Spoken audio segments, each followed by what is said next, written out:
Here we are in lovely Colorado Springs on Friday, August the 14th. It's about 3:30 in the afternoon, and here we are looking at the beautiful hole in the ground, site of the future makeout.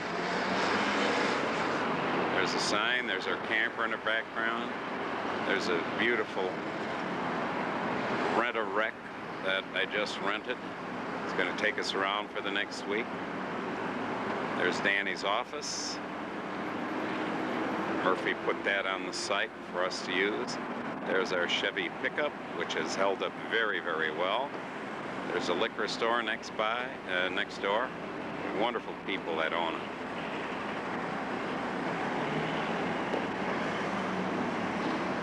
Now we're looking west toward the mountains. There's the end. You can see all the fill that was brought in, about 20 loads so far today. And in the 3 weeks we've been here, we've had approximately 300 loads of all varying degrees of fill. There's the wonderful sign, which is going to be will have to be moved to a different location a little bit further down, maybe 50 feet away or so. There's Pikes Peak. No snow on it now, and we're looking straight west down the Garden of the Gods Road. Now, this being Friday afternoon, you can see the traffic flow swinging towards the southeast now. Intersection's very busy. I'm told there's 40,000, 50,000 cars a day here. Now we're looking straight south down Nevada. That's toward the downtown, about 5 miles away. There's a very exclusive new car wash that was just built kitty corner from our site. I understand the owners of that spent over $1 million on the building itself. Want your car wash? Only costs about $5. Now we're looking west up Garden of the Gods Road. It's called Awesome Bluffs right here. That grade going up that hill is a steep 7%. May not look it, but believe me, you go up that road, it's steep. The camper really struggled going up that baby. And just beyond that large hill there, on the other side of it, is the University of Colorado. Colorado Springs campus. It's really only about a mile away. So every car coming down that hill is going to have a fantastic view of this property. I'm standing right on the edge of the corner now. Now we're swinging toward the north. Right across the street is a big project going on right now. That hill there is going to be leveled. There's going to be some sort of loaf and jug convenience store.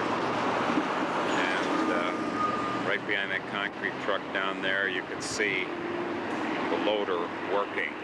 Tom Pinello's the man, the excavator, a wonderful gentleman, just met him. He's the one working on that site now, and I'm sure he'll be doing some work for us down the road too. Now looking straight north, this is Nevada Avenue. Straight north now down this road, about 4 miles, is the southern entrance to the Air Force Academy. So we're not far at all.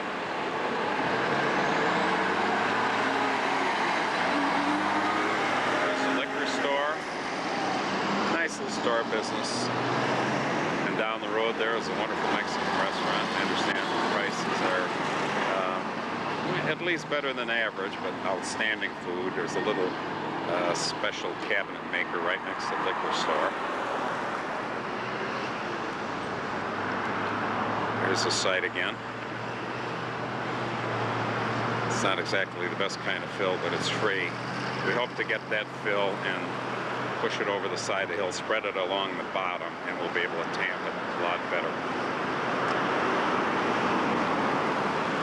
Now, straight down this road, less than 1 mile, is the expressway. That's I-25. camera can easily pick it up.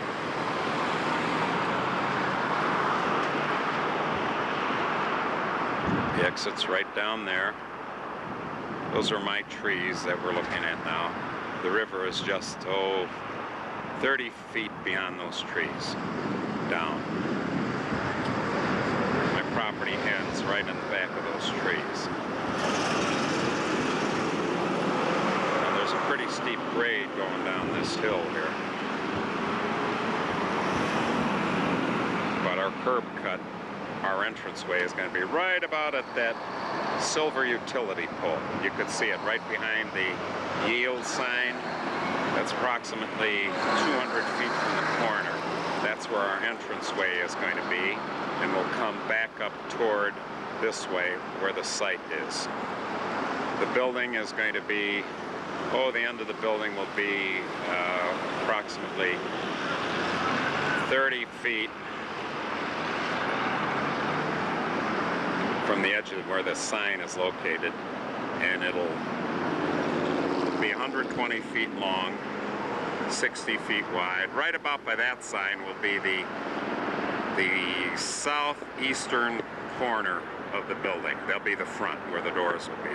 Right about at that landfill sign, about 10 feet from there. And the back portion of the building will be right about on the back side of the Murphy truck there, the Murphy office camper. That'll be the back corner, in other words, the northeast corner of the building, and then the northwest corner of the building will be back there just in front of where the concrete is. Of course, that's all going to be leveled and fresh fill will be brought in. But it's absolutely beautiful down below. We're going to go down below now and look at the river and the beautiful tree. Not with me, at least.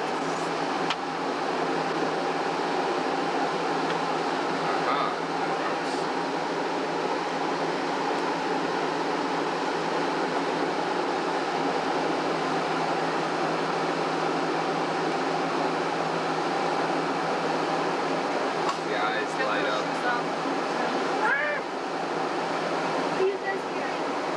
Jim.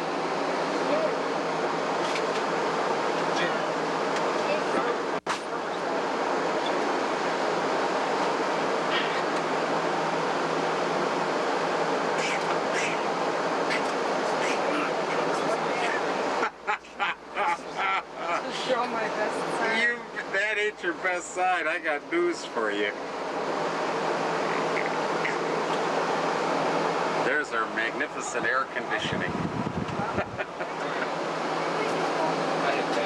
And it works. And there's Grandma and Danny gambling again for big money. Where are we going? There's Tommy asking his usual question. Say it again, Tom, for the 1,000th time. Go on, say it again, Tom. Tom, look at me with your big blue eyes and say, where are we going, Dad?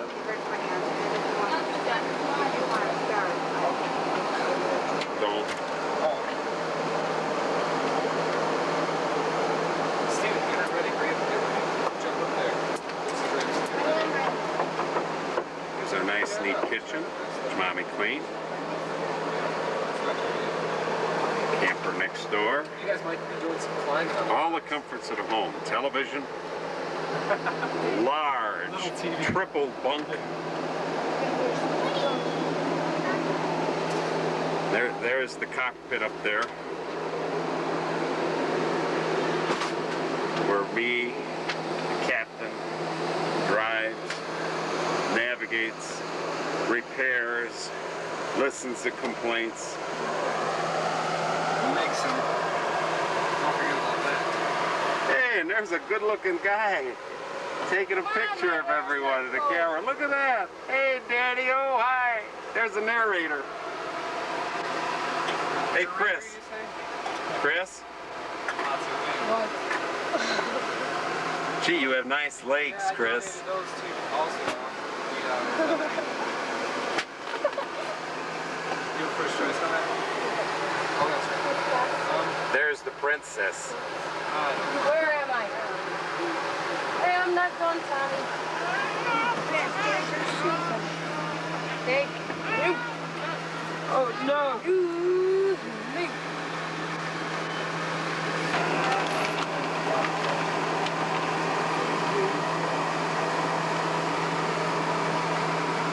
Grandma, turn around. Someone told Danny a couple of weeks ago that he had a nice voice in church, and he's been singing ever since.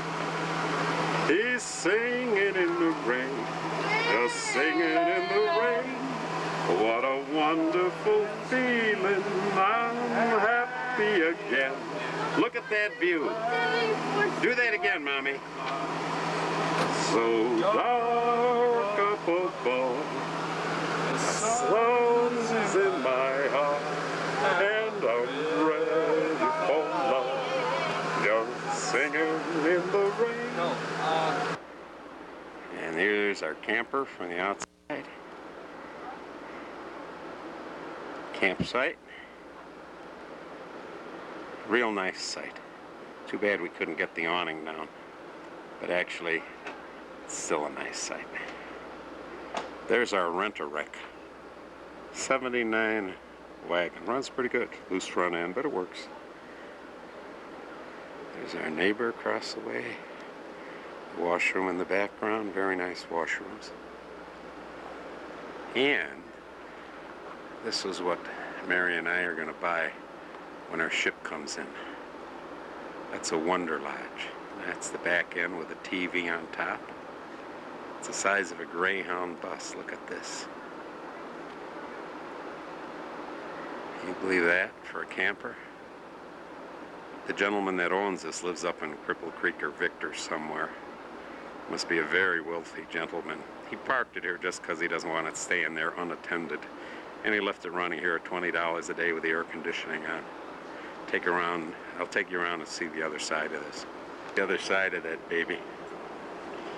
In June, there was a convention of these things here. 65 or 67 of them. Can you imagine that? The cheapest one starts at $250,000. Goes up to about 350 grand. They put saunas in them and whirlpools. It's really a beautiful campground. Not exactly cheap though. It's costing us $30 a day for 7 people.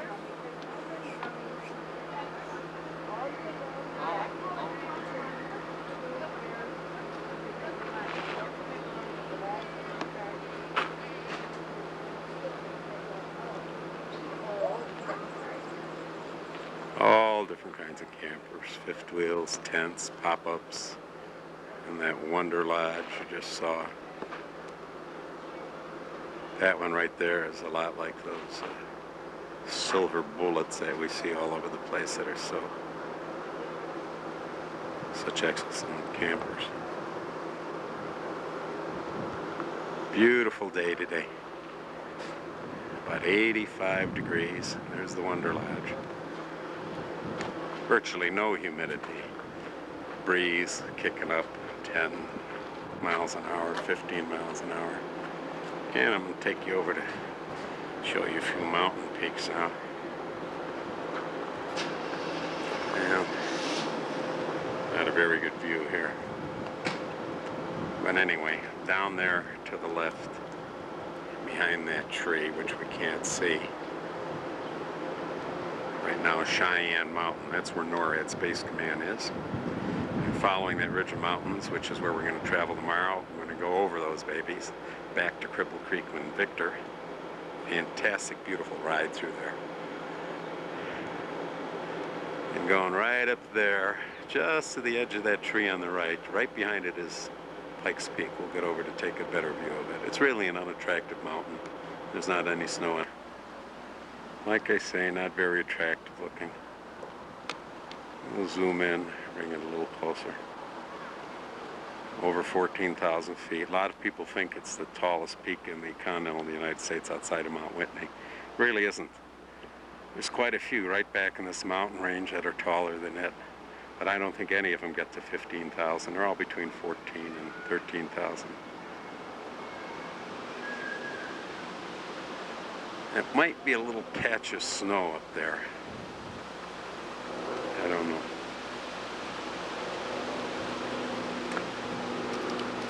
There's a Pikes Peak race that goes on every year. People run all the way up to the top and all the way down, and they actually make it. And the times they have are absolutely astronomical, considering the thinness of the air and the steep upgrade. It's even rough for a car to get up there. We haven't done that yet. The Manitou Incline was enough for us. We took a ride up to it and walked down, and our legs are still sore from 2 years ago, just walking down. Here's campground from another view.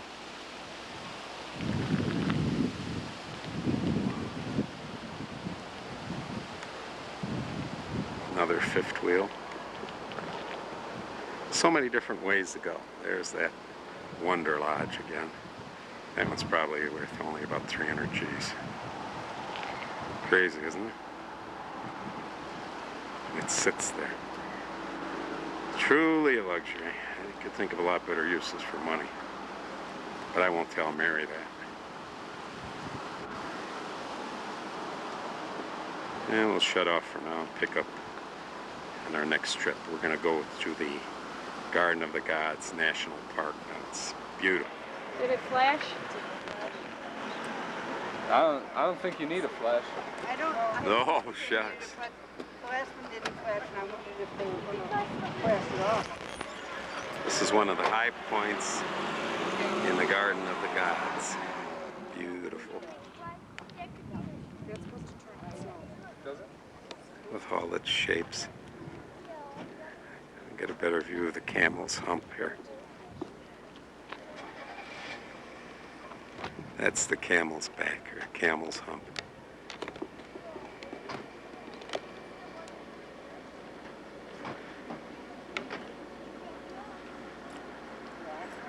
See the camel?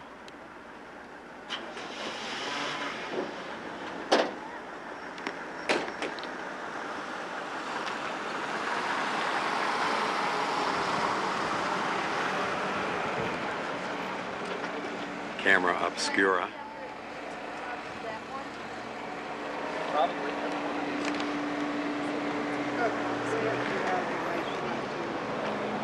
Is she just turning around?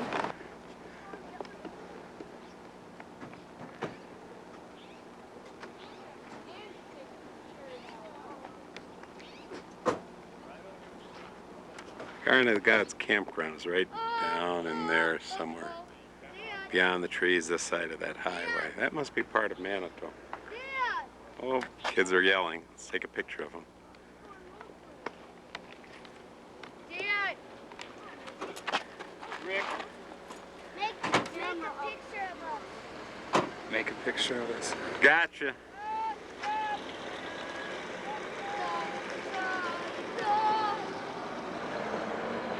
We'll leave the little guys play out here, and then we can see the shop real quick. Maybe get something that shows us where we can come back.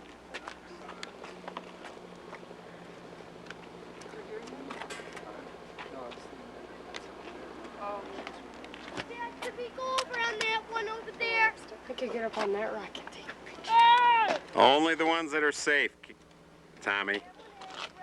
we're gonna have to get them on top of Balance Rock. Yeah. It's cemented now. Oh, that's right. There is cement on the bottom. Why was that? Okay, that big mountain over there is Cheyenne Mountain. That's where NORAD is. It would have been pushed down. And if I focus in a little, maybe you could see the antennas on top of it.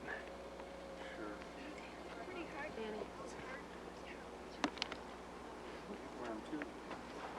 You see them? That's probably radio, radar, everything else, monitoring the whole North American continent from deep down inside that mountain.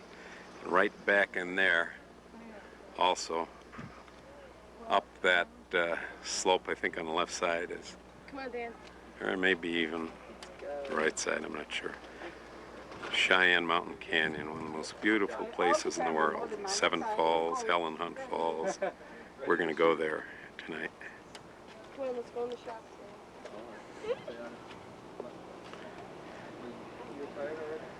And back over those hills, about 30, 40 miles. Beautiful road through there. We'll do that tomorrow. It's Cripple Creek and Victor.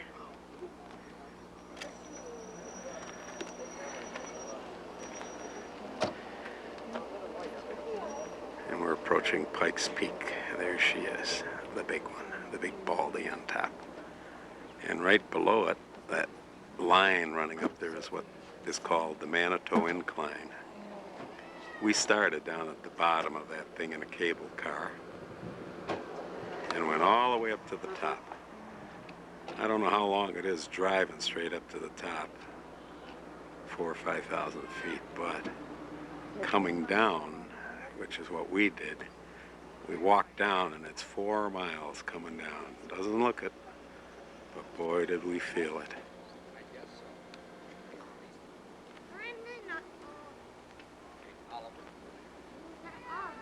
To the city of Manitou, down in there.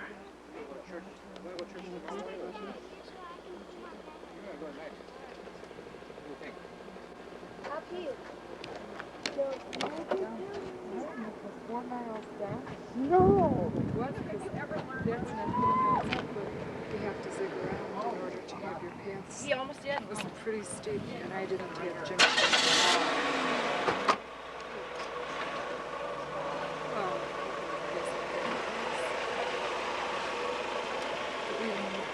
A gorilla on a mountain in Colorado. Who are those kids up there in that rock? They look familiar.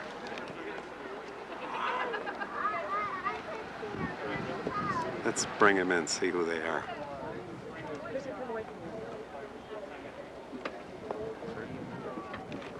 Yeah, we know who they are.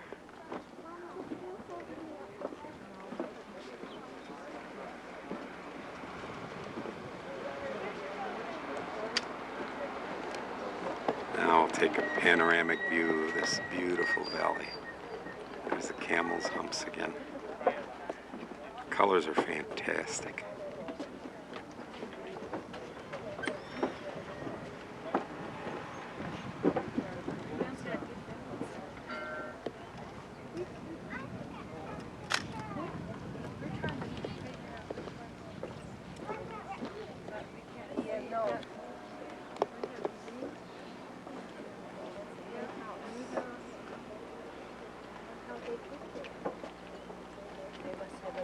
Thank you.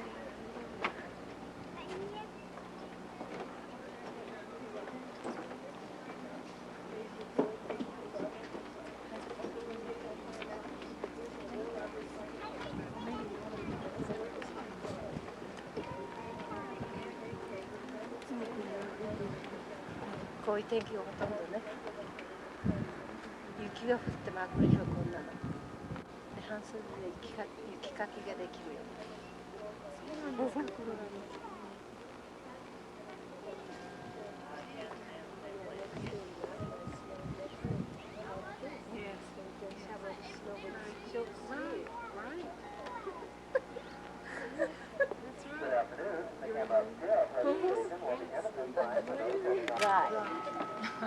You got red chips, right? Blue. But dry. The snow is like powder. What's so good about this? It's pretty. Don't you think it's pretty?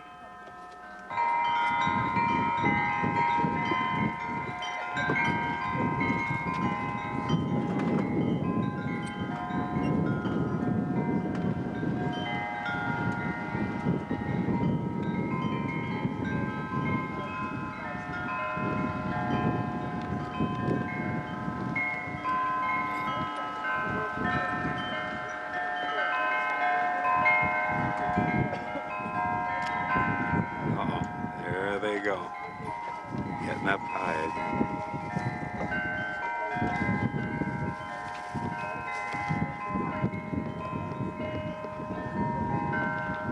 Recognize those people up there on that high point out there? Well, how come they're in there? They better be careful. How'd they get up there? Go see.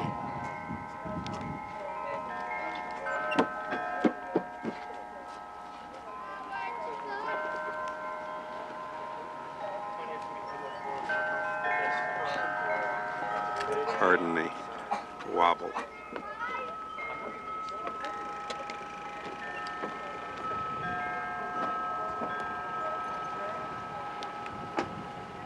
There's King Kong going up on top of the mountain. Okay, King Kong. Why don't you beat on your chest? Beat on your chest, King Kong.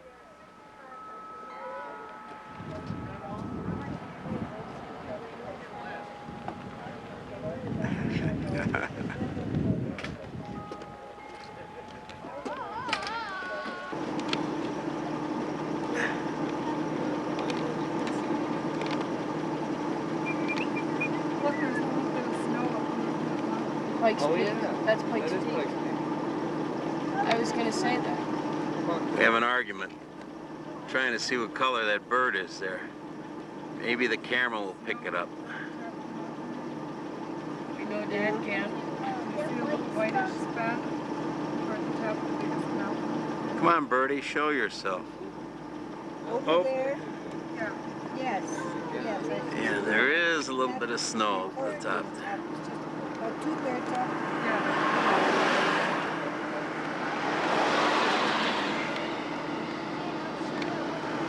Of activity here.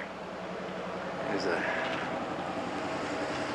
right up against this wall. It's a big rock, little cave back in there. Now we'll go up the rock slowly. People climb this. Of course, it's not too high. All the holes in there.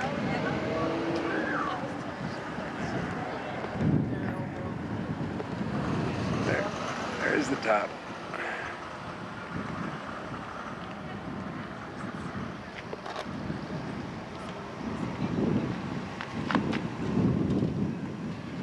There's a guy climbing that far one over there. You can't see him. Of course, he's a long way from the top. It's only about 30 feet off the ground.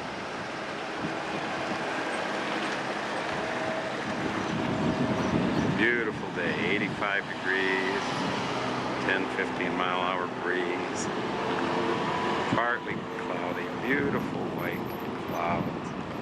Take a picture of them. Mostly blue skies.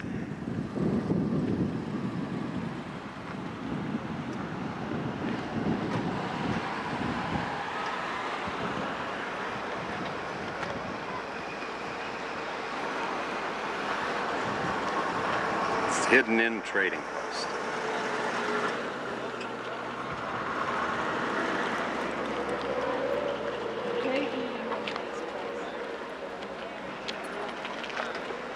I don't know where the kids ran to. They're probably up in there somewhere. And up there.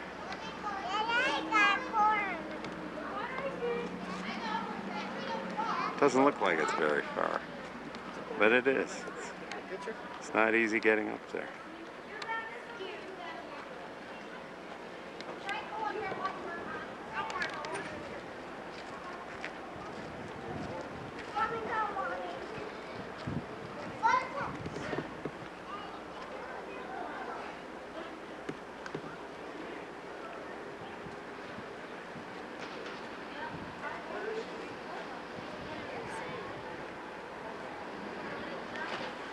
Hey, what's wrong, Danny? Are you stuck?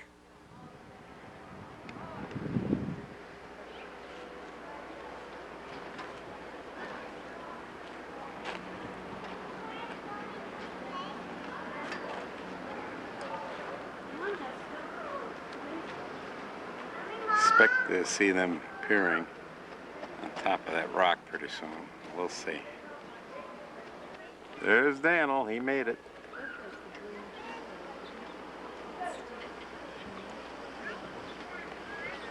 Now it looks a little further. And a little higher.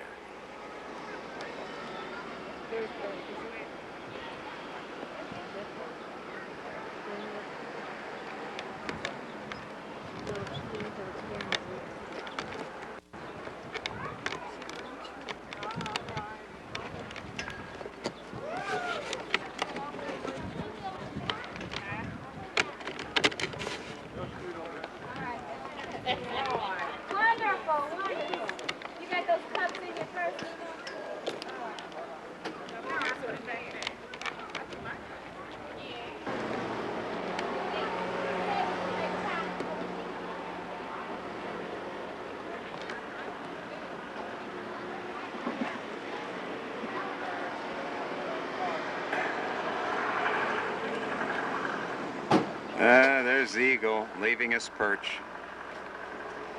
Guess he's getting too suntan. Coming down is harder than going up.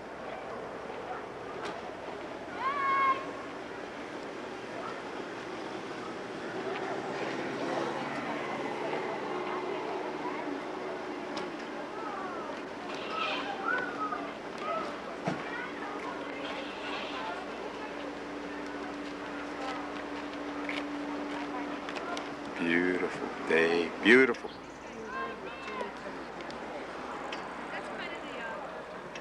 It's Tommy and Maureen.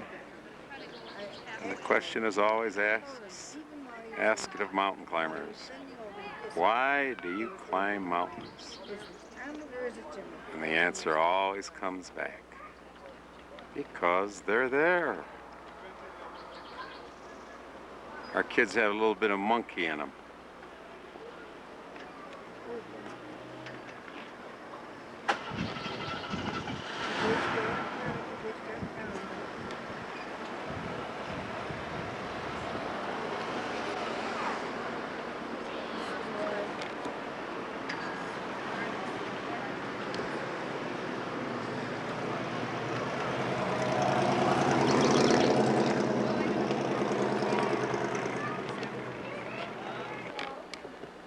And there they are, the mountain climbers' successful journey down. They were the first ones to reach that peak at 3:45 this afternoon. And here they come down the treacherous descent. The footing is treacherous. Watch out!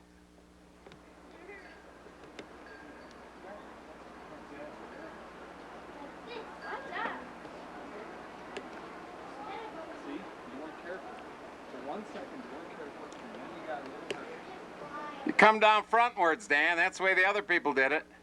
Hey, I can help Maureen down. Oh, she could do it. She's half monkey.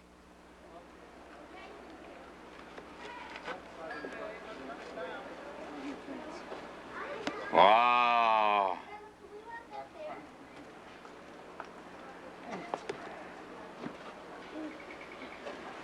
No, not anymore. Look at the muscles bulging in those legs. The sweat rolling off their brow. The scratches on their knees. The bruises. Chris. Look at the delicately balanced footwork of that young gorilla. Say hi to the camera, Maureen. Hi, camera. Wow. And how was it, mountain climbing lady? Look into the You camera. made it. Look in the camera and tell us. So tell How was how it? it was. Was it dangerous? Fun. Fun. Okay. And here they come down from their treacherous descent. How was your climb? Great. And here comes another one. Hey, watch out, avalanche. Would you please tell the camera how it was up there on top of old Mount Rock? Elizabeth, talk to the camera. Tell the folks back home about your treacherous climb, huh? It was great. It But was Danny great. wouldn't let us go up. Danny wouldn't let Okay, us go let's up the go, better Stephen. stuff. Be careful. You'll be on camera forever. Maybe. Do you have anything to say to the camera about that climb? It was great. Great. It's your favorite word. It hurt my ankle very extremely bad because I kind of twisted it a couple days ago. Oh, okay. But you're able to make it. Wow. Oh, no, I'm not. Brave people. Oh, these children of ours. Look at this rock pile. Oh, only the bravest of the brave would dare attempt such a feat. Oh, it was so darn easy. Oh, you experienced a serious wound there. How was it up top there? Did you ever have any regrets about going that high? When did you feel you wanted to come back down? Why'd you climb it, Tom? Why did you climb it, Tom? Tom, tell us. Why did I climb it? Why did you climb it? Because I was up there. Because it was there. Well, okay. And why did you climb it, sir? Where the winds... climate. Pardon? And we live in a matriarchal society. Society. Yeah. Why did I climb? Did the winds exceed 100 miles an hour up there? How, well, what Yeah, about the would you say so, temperature? you guys? Did you experience any frostbite? Not frostbite. How long were you there, perched on top of that rock, sir? How long were we up there, you guys? A couple of days? Yeah. Oh, my Lord. No, And- about 3 And the worst injury is that knee of Thomas's. Oh, Thomas. I hope we don't have to bring you to the hospital. Well, we did some surgery up top. Did some minor surgery up top? Minor amputation. There and was then a we doctor sewed it up back there. There was a doctor up there. Yeah. Doctor who? Doctor who? Doctor who? Doctor. When do you think you'll have the courage and build up enough stamina to try it again? I'll have to wait until Amy all Dave. of my bodily resources have been Well, thanks very much. just Mountain took about- climbing, It just took about 4 3 days. extraordinary. Want to turn around and smile for the camera before you... Woohoo! Okay. Get it? Got it. They're gonna go all the way up to there. The balance rock. Not even breathing. Not even breathing. Where's Danny? Oh, he must be going up higher. Where's Bill? That's the balance rock right there. How are we gonna get up? You're not. I don't think they let you climb on top of that.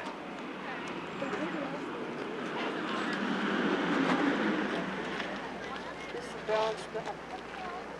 That one right there. Looks like it's ready to fall over. I thought that was a ship. The other one's steamboat. Frank, get over there and hold it up and I'll take your picture. You can tell a big lie on it.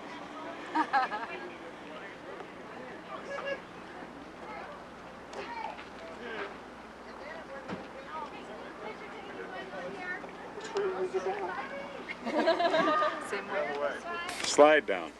Okay, It'll be easier Okay. going down. Frank, okay. It looks more shallow. Easy way. There's the tired mountain climbers. Still sitting down on the job.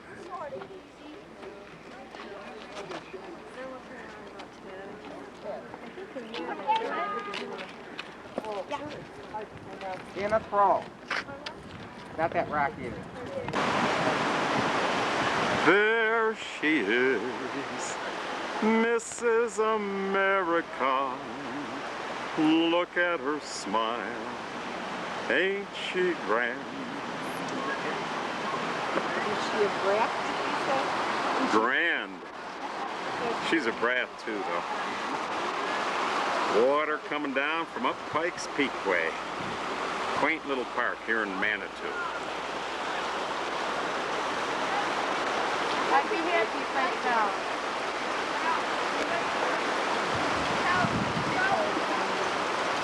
No fish in there, kids. This is coming from Pikes Peak, Downhill all the way. Up in that area, sure. Right around there. but there's not that much snow. There's still some up there.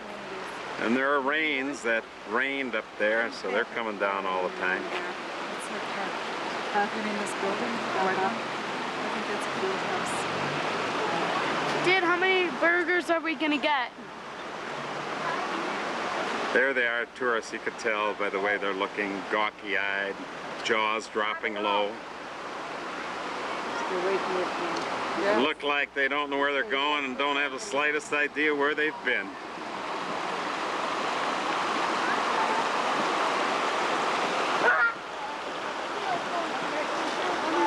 Wish we had parks like this out our way. It's ice cold.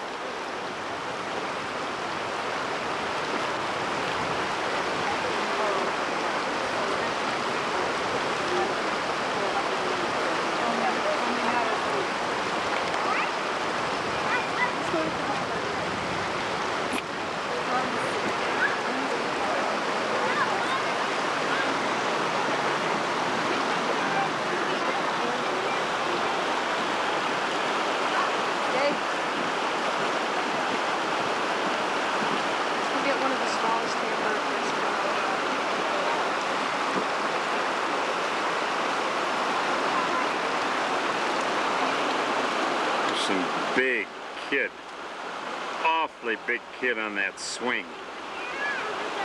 Looks like an ox, looks like a Paul Bunyan. Let's go over and check. Looks like that swing's gonna break. Look at the size of that elephant on the swing, will you?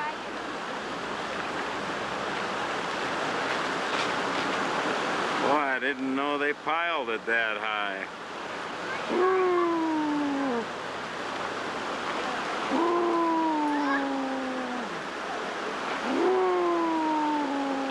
He's on a rope.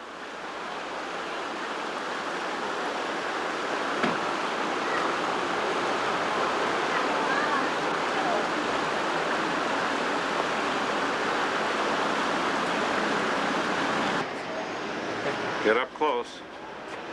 We're gonna go in and take a look. More folks think you could eat. There they go. No more than 3. There they go.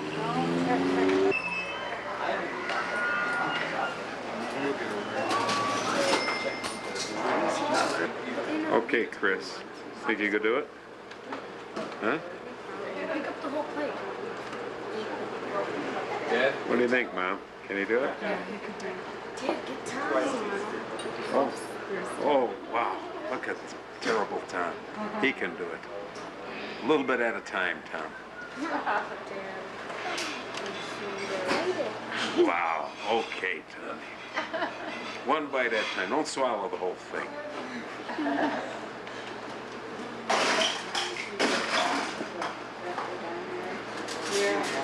Did we get fries? Did we get fries? I think that's good enough. Did we get fries? This is too small for you.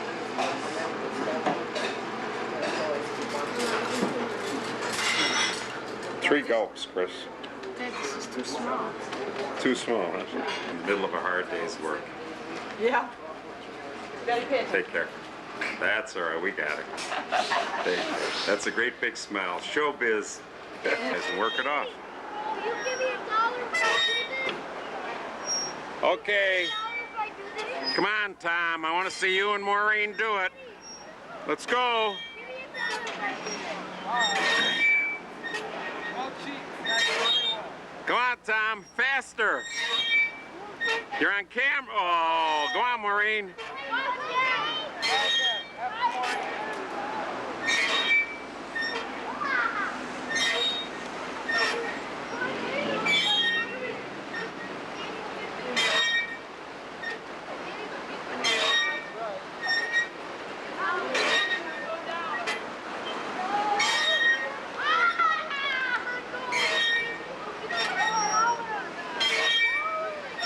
Come on, Maureen, all the way.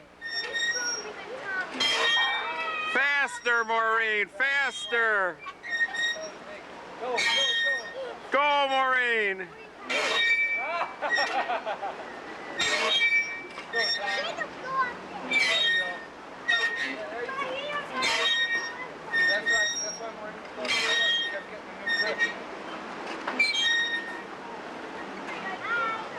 Okay, Maureen, faster, all the way across. Swing, swing, atta girl, swing.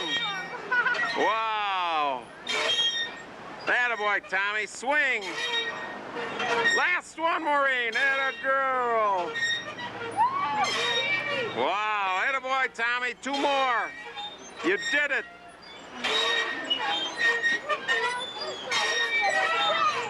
Okay, Beth, fast. 2 at a time, Beth. Swing.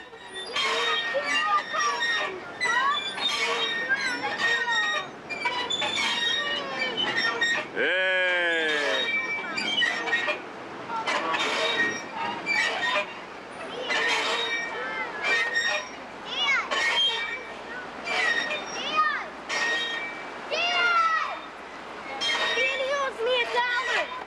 Okay, Maureen, fast.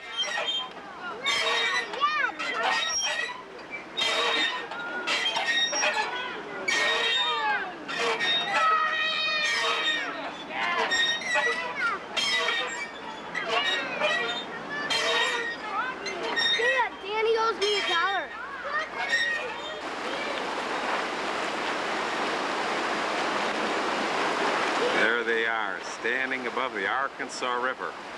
1,000 feet below them runs the rampaging Arkansas River. Whoops! Slight mistake, we're not at the Royal Gorge. All right, we'll be there soon enough. Oh, you get women at the start.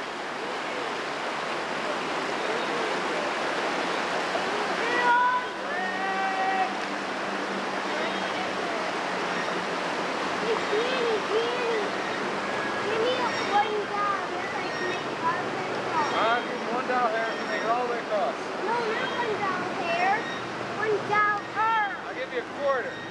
Okay, 2 quarters. You got 33 seconds. I'm trying to go higher so I can go higher. Okay, here. You got it. I got it.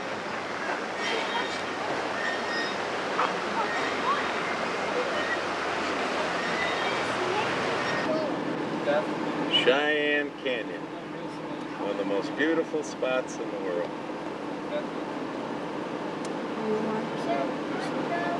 The Chris, middle. get it over me. See if you could lean over me. Dad. Why? He's got a window. No, Oh, get that's all the right. way around. It picks the picture All up. it is. It picks the light from outside. That's all right. That's right. It doesn't pick Keep up going everywhere. Don't hold that spot. Devil's Slide. You know what? This isn't very easy. It's going to be easier when we get out. That's right. So see, it doesn't get clear here. Slowly watch for rocks. Look at the roots on that tree. They're almost all exposed. Chipmunks.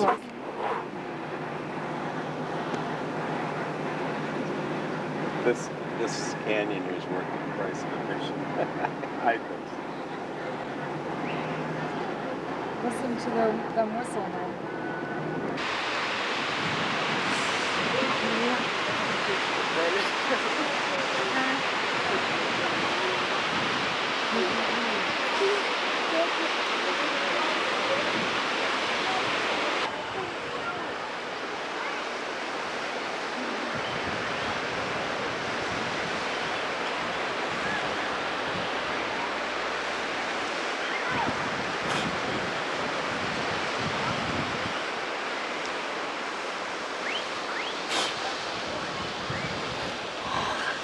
There's Steven spitting.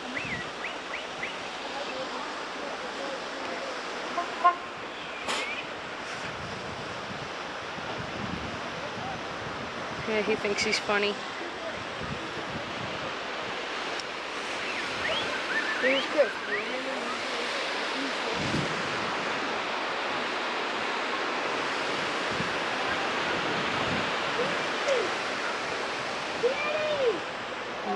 Danny!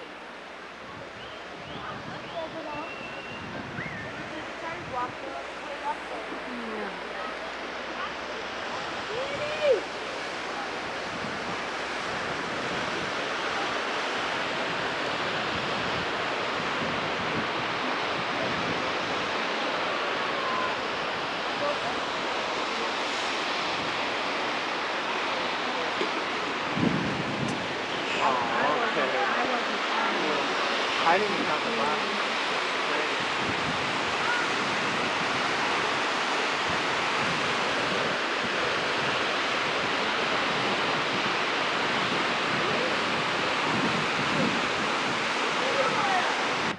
And there's Danny.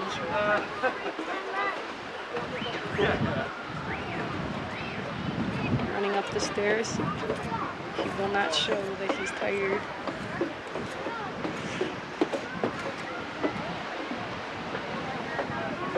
There's Beth, nickname TT. Look at him. There's Dad. Watch him run up these stairs. Try.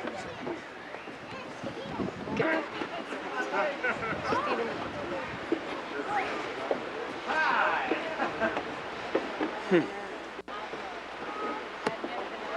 Grandma would never make it up these stairs. She'd be tired after the 10th stair. She would. Listen, Dancing. this isn't The rest of the stairs. Move it slowly, Dan. It's not focusing well. You have the right lighting? I just, Cameron, I've got it. don't get close-ups. Get the long shots of the whole canyon all the way around. Yes! We got a few more stairs! Hey, the stairs, I mean, the palms are over there.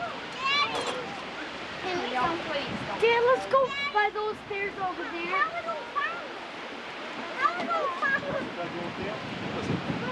Piece of cake, wasn't it, guys?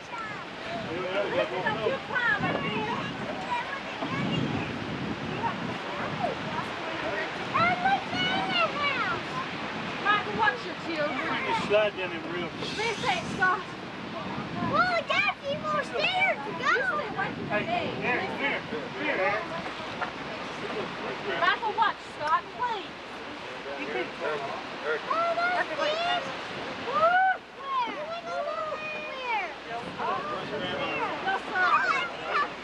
Over here. Get up. Y'all gonna try going on? No. Hey, David.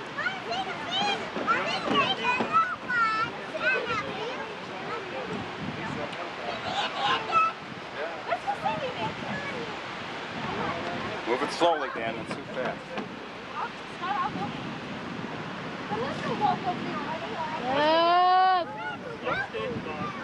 Bob! Bob! Hey, kid. Come back here! We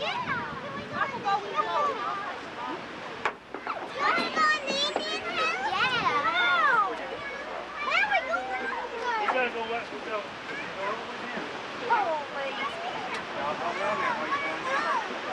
Oh, honey, I'm sorry.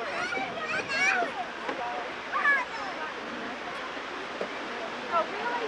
Scott? Scott?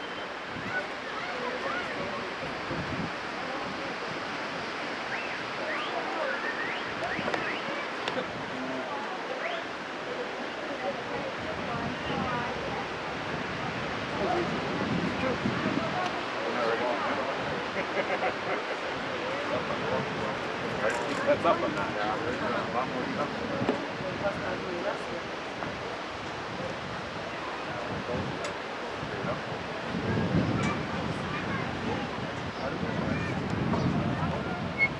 Yeah, you could raise it higher.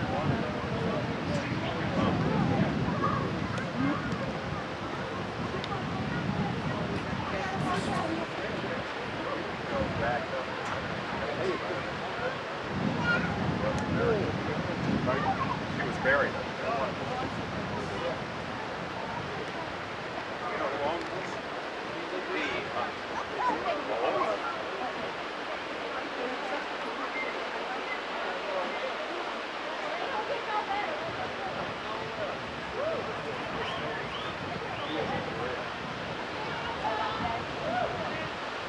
Who is that? Don't take the candy out of my pocket.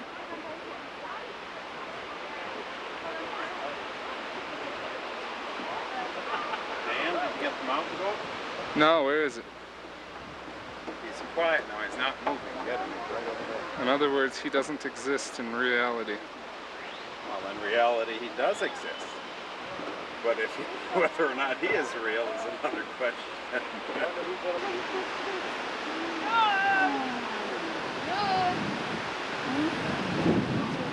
Did you get the falls and the people going up and down? Not yet. Okay, save some of that because we're going to run out of battery. We want to save.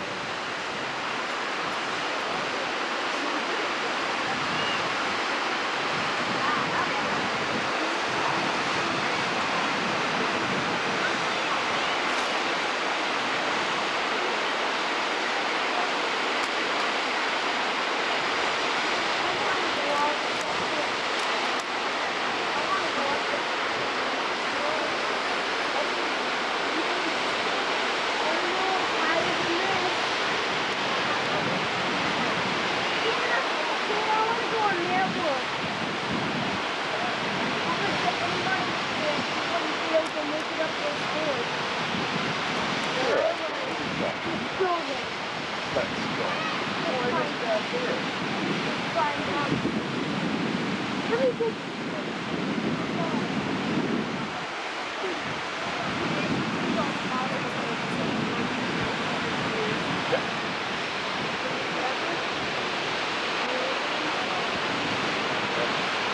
Even at night. I would say a couple hundred years, yeah. Okay, that's enough. Let's say that. Alright, I just want to get the fall all the way up. Dan, let's go like over there. Let's see if Dan makes it. I doubt Danny will make it up those stairs over there. Granny! Yo, Jack.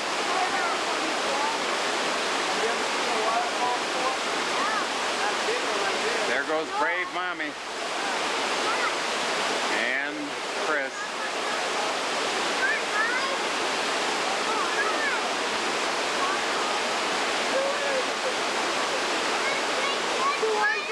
Dad, this one only has 200. I know. I don't think I can do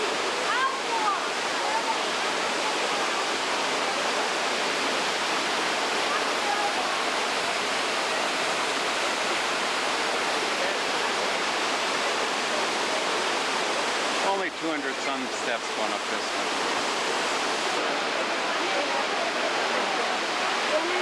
Where did they come out? About 7:30 at night. Come out over there. The Indians are going to start in a little while.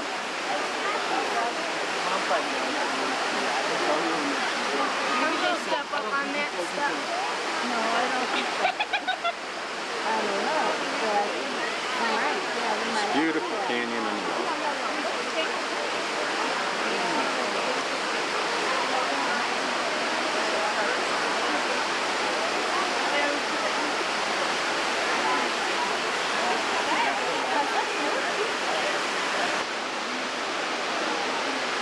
Okay, ladies and gentlemen, if you wish to watch Indian dancing, this is our last and final call. We'll be getting started with our Indian dance program right away over here at the base of the falls. We'll give you a minute or two to make it up. You're anywhere down by the carry shop. All you boys and girls, if you wish to have a closer view, you're welcome to sit right down here below. We do anywhere from 8 to 12 shows a day, 7 days a week throughout June, July, and August. So it's a long summer for a lot of our dancers up here. All these dances we're going to be demonstrating for all you good folks out there are from the Plains Indians of Oklahoma, the Central Plains Indians of New Mexico. All these dances we'll be doing, none of them are religious, are ceremonial. These are all social dances done today throughout the United States and Canada at all our Indian powwows. Thank you very much. Put in a long day and a long summer.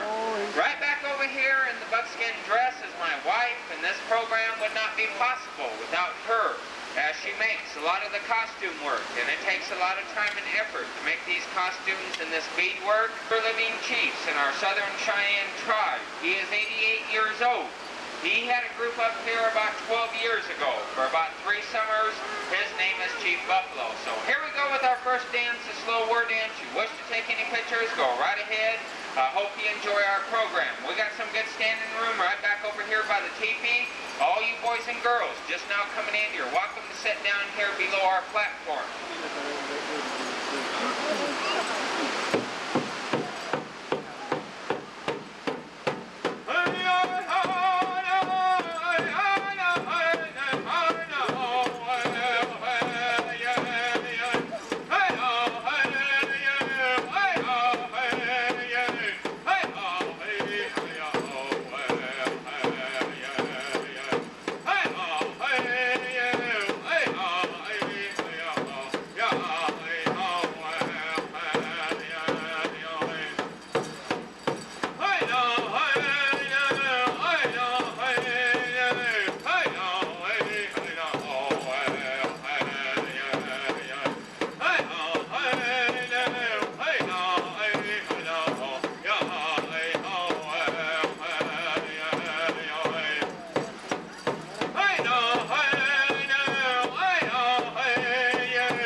Thank you all very much.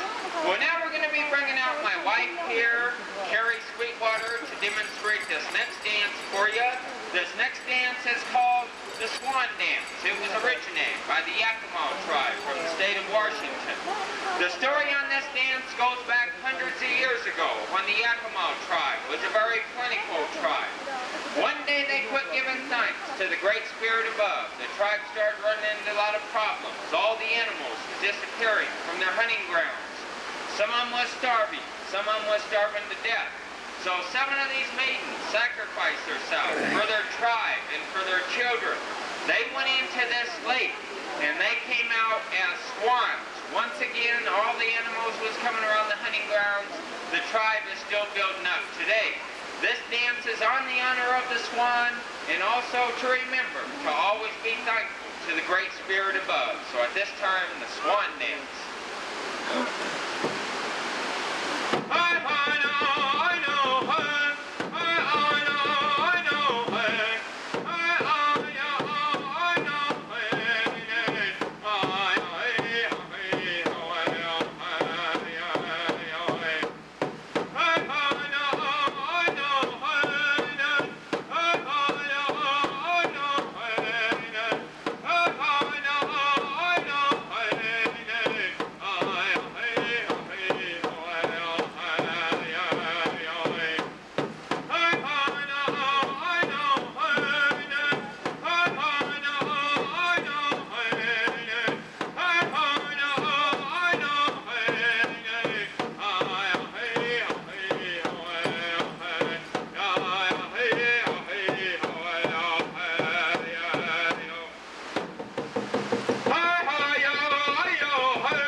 Chief.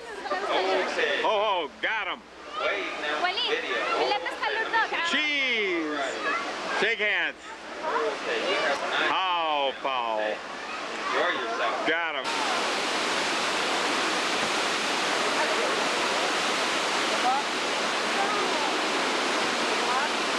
Carrying more green. Hey, you're trying to get waterfall. Waterfall.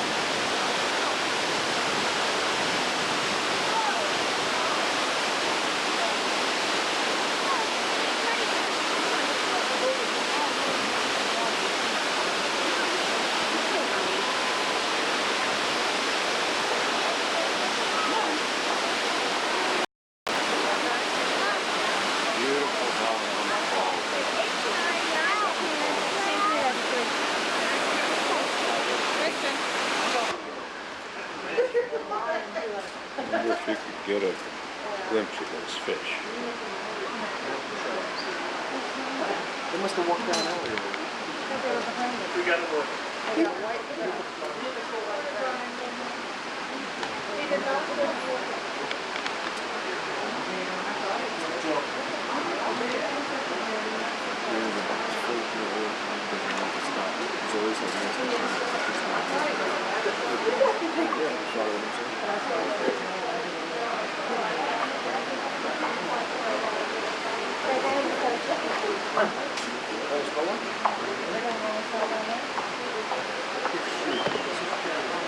Can you? No, I think you're not. Because I don't know any other way to hold your starfish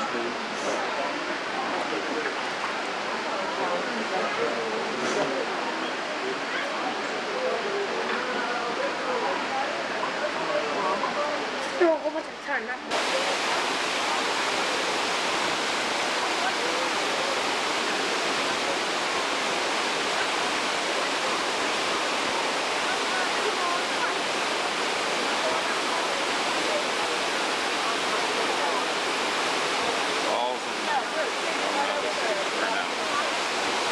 Beautiful.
Here we are on our way to Cripple Creek and Victor.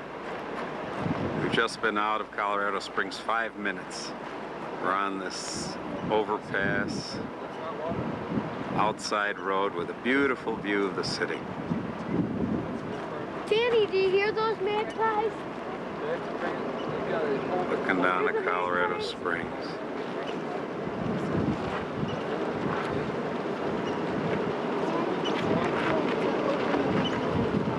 We can't, you know, because the fumes are coming All Colorado. There's our rent-a-wreck.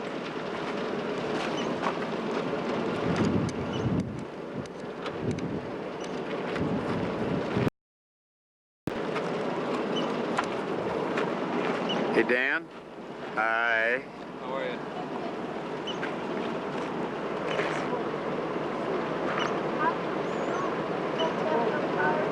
It's the downtown area over there.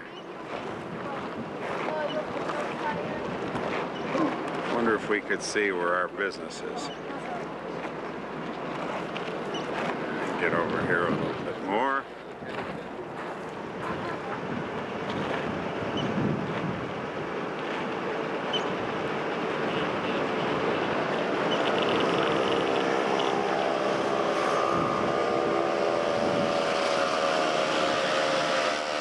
I'd say our business is out that way. Somewhere around that dark patch. Maybe on the right of it. Oh, in this camera, about in the middle of the screen. That's somewhere around where the site is. Now, and that's the western boundary of the mountains up there. We're just about on Cheyenne Mountain right here. And now that's looking about straight north. Now we're swinging northeasterly. Beautiful day today. 85 degrees, wind, breeze about 10-15 miles an hour. Virtually no humidity. Very comfortable.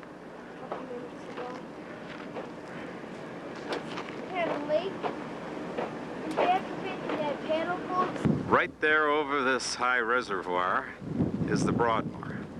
where we just had a magnificent Sunday morning brunch. This was laid out every bit as good as Caesar's Palace in Vegas, if not better. Maybe you could just see the lake at the Broadmoor there. And that's Broadmoor Bluffs. Beautiful homes in there. Homes up to $500,000, $1 million. All beautifully landscaped, tall, high, elegant old trees. All kinds of people that, strangely enough, don't look as happy as they should be. And maybe that's not so strange. Money doesn't buy happiness, does it?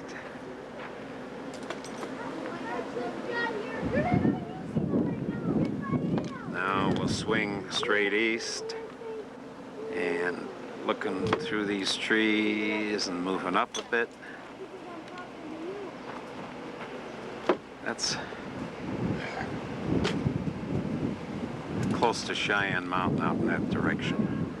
It's about straight east now, and over that rise to the right, just beyond it, is Camp Carson. Following the skyline again, looking east, northeast. The airport's right out in there somewhere.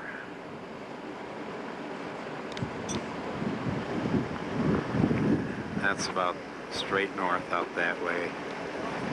Air Force Academy's back in there somewhere.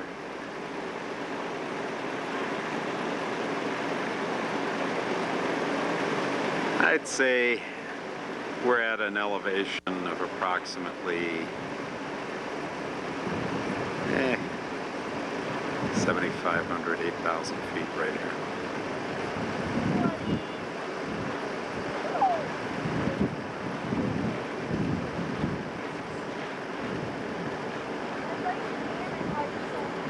Signing off for now. We're going to go on further up the road after we take a picture of our crew here.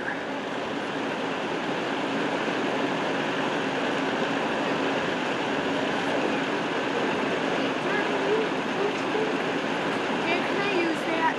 What, this? Yeah, why not? No, this is only for the older people. Will you let Chris use it? He used it very little. As a matter of fact, I don't think he used it at all. There's a whole bunch of things you have to know how to use this, Beth.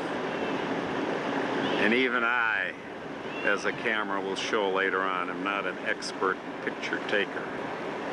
So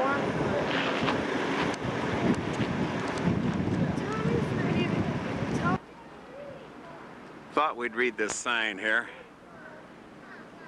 Very interesting. No winter maintenance beyond this point. Travel at your own risk, and they mean it. Those rocks fall, they don't plow up there.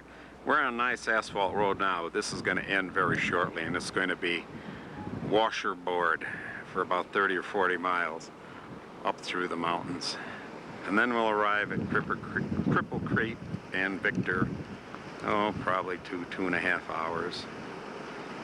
We'll go through at least 5 tunnels through the mountains. We'll pass a number of waterfalls, and we'll begin to see the beautiful white aspen, gold tan aspen with their shimmering leaves. Just beautiful sights. There's homes and a few ranches and lakes back in there too. A little picture here.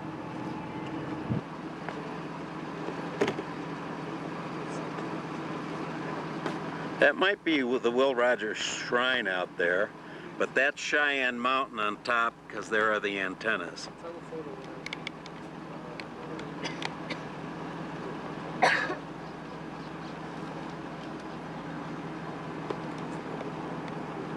That's NORAD's equipment up there. Mighty powerful antenna. And deep down in that mountain is our North American Command. We're in a car, so this is kind of a shaky picture.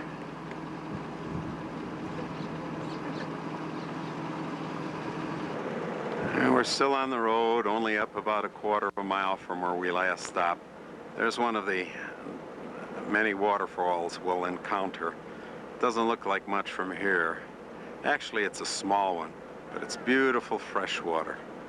And we're gonna travel up this road here and we'll come to it. Doesn't look like it's a long way down to there, but it is. We'll have to zig and zag and hairpin a couple times before we get to that spot.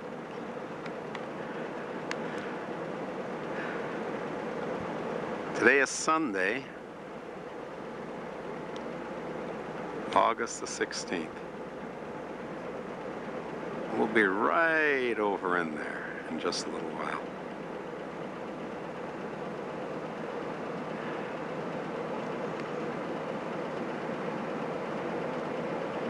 Just a number of one of the many ravines.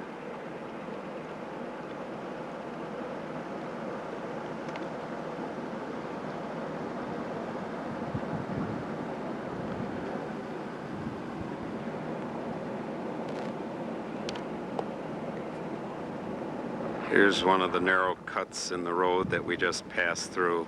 Really only enough room for one car to get in there. Well, we just came up that road and we've arrived at that little waterfall.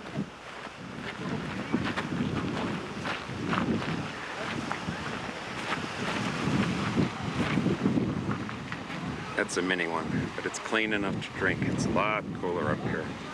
It's a good 10 degrees cooler than it was at the beginning of the trip. Maybe it's in back. And we've only been on the road, outside of stopping, 15-20 minutes.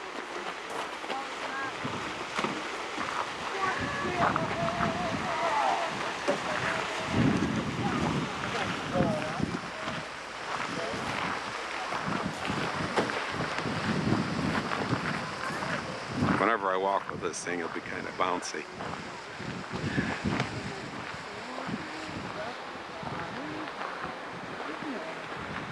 Do you feel like leaning over the edge a little more, girls? Why don't you stick a leg over the edge or something?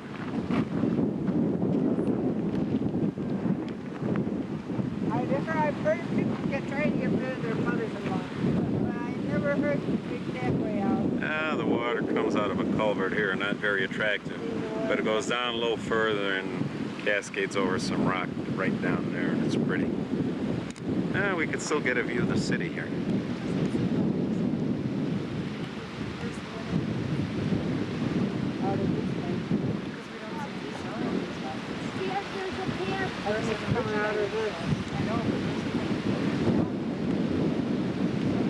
We're probably looking southeast now at Colorado Springs, and right to the right is still Cheyenne Mountain camp cars. That's straight out to the east.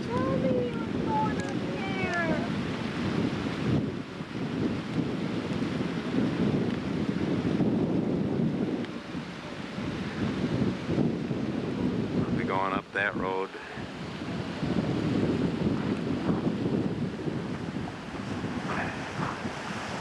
Good sample of the rocks, how loose, sandy. There's our rent-a-wreck, which is holding up very well, by the way.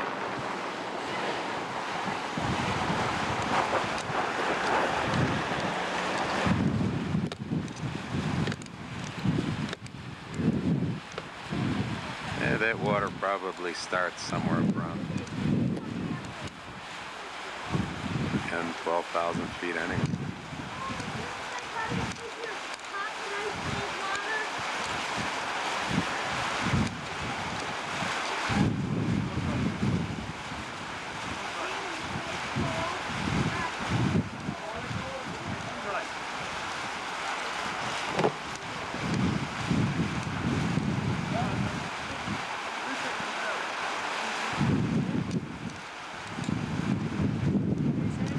That big thing. Oh, that's Mommy.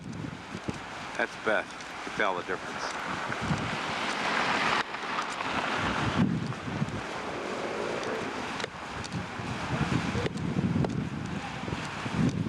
Let's go up closer now and see what it looks like running down underneath. Oh! Danny, let's go up there. Dad, there's a path going up there. I know. Oh! You guys getting your feet wet down in there? No.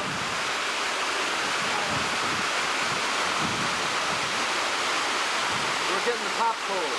Oh, get the pop cola. That's a good idea. How cold is it, Dan? The water. 45 degrees.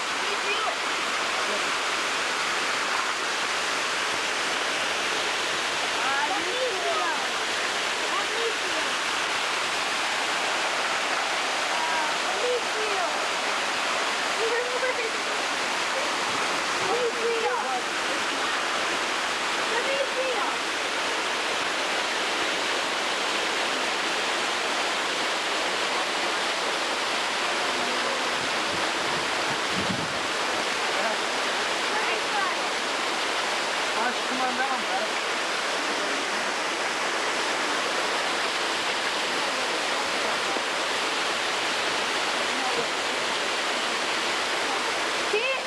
Chris, there's an easier way to get up. I'd be afraid to leave my head. One of our experienced mountain climbers, Thomas. He and Maureen and Danny went to the very top of Helen Hunt Falls yesterday. And it was scary.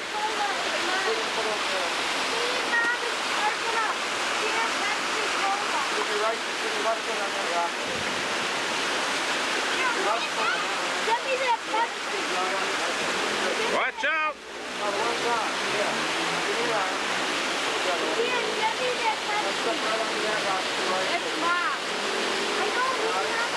You gonna drink some water out of there, Ma? Okay. There's brave Mommy. If she lives through it, we'll show her about a half hour down the film. Okay, I'm holding her purse now. She's gonna go down, brave woman, and drink this wild, natural, cool, refreshing waterfall water. Got you on camera, Ma. Okay, take a swig. Want to see if you make it. Oh, Go ahead, Mom. Toast. I think I see someone going to the bathroom right up the river. Oh. Okay. Passes. She didn't drop yet. You know what? There's more pop in the front seat of the car. Why don't you bring it, John? Get it to Grandma? Now we're going to show you how brave Grandma is drinking this fresh mountain water. Naturally purified. Oh, she didn't turn any colors. I guess it passes the test. My turn now.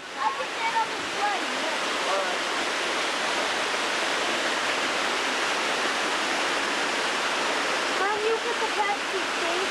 Do you want the Pepsi? No, I don't know. I don't think it's going to cool off that quickly. It's going to go close off in about 5 minutes. Really? It's been in there for about 20 minutes.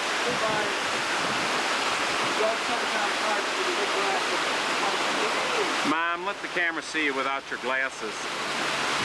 Take a big snout. Oh, it does look great. That's my daughter, folks. So acclaimed by a number of the people we've met lately.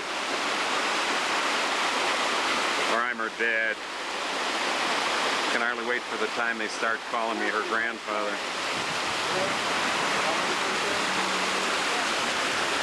We'll sign off for now and move on. Get me another cup of water, Mom. Hurry up, Maureen. No, you drink it. Okay, right now I'm drinking. You drink the rest and give it to Mom. Give it to Mom. Mom's over there. She's going to fill it again. Give it to Mom. She's going to fill it. She wants to see herself on camera filling the water, filling the cup up. Mom? Mom?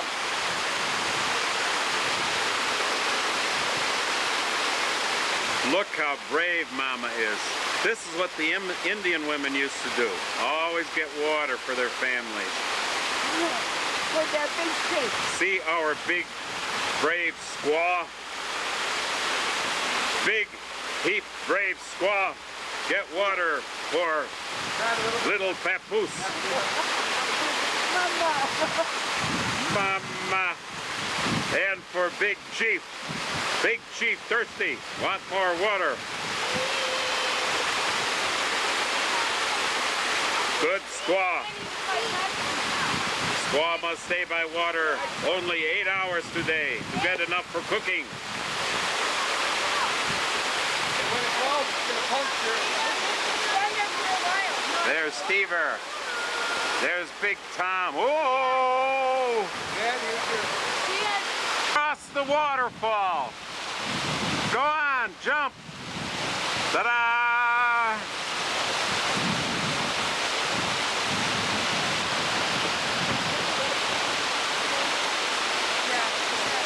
The water is delicious. We're running out of gold flakes in the water. And I'm sure there is a lot of gold dust in this water. There they are, panning for gold.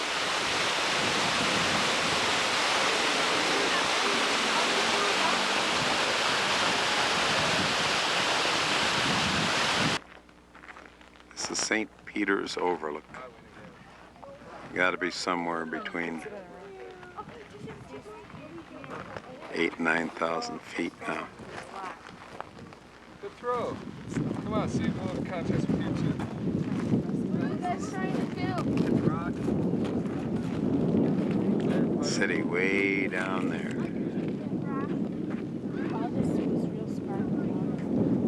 Good shot.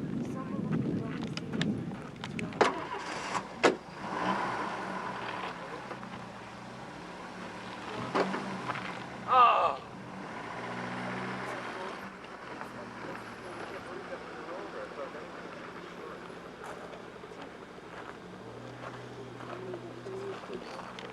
I hit it.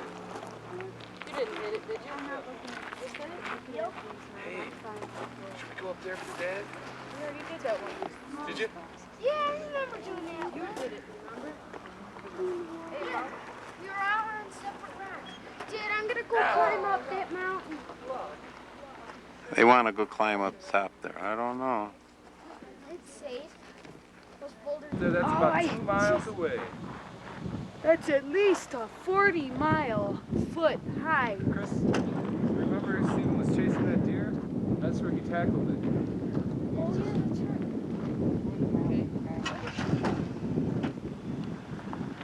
Now look further away. Oh, God. Mommy's over there finding gold. She loves it. She's thoroughly corrupted with the lure of gold. She'll never be the same. Thank goodness you didn't live 100 years ago, Mary Fran. You'd have dragged me out feet first.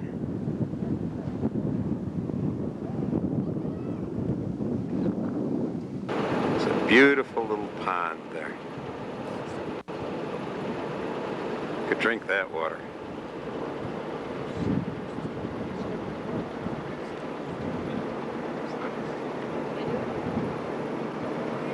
That's the top of the car you're seeing at the bottom.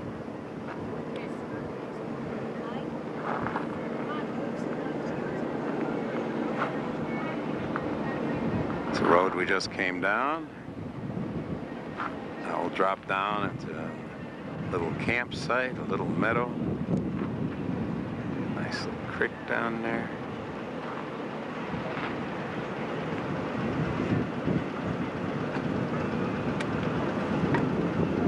$9,500 feet up. There doesn't seem any different than in Colorado Springs. But it's clear, a little bit coolish. Oh, it's still close to 80 degrees. Wind's about 12 miles an hour. Beautiful smell of pine coming down the road. Loaded with aspen, with white and tan and almost yellowish bark. I think we have about less than 10 miles to go to the town of Victor. Get another quick shot of this. That's the road we're going to continue going on.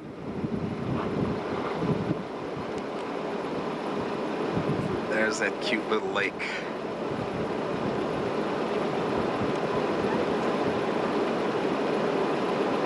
Lucky people.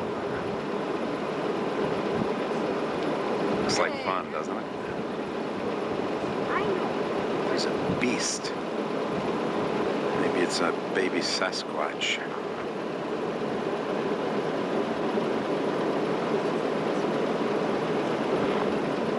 Cute little cabin.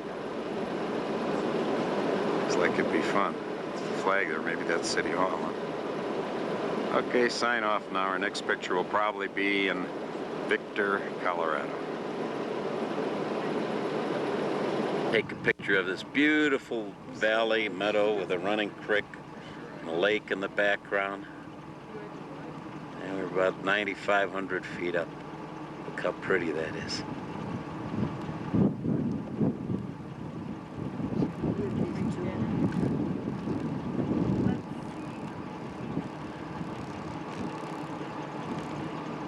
That creek down there.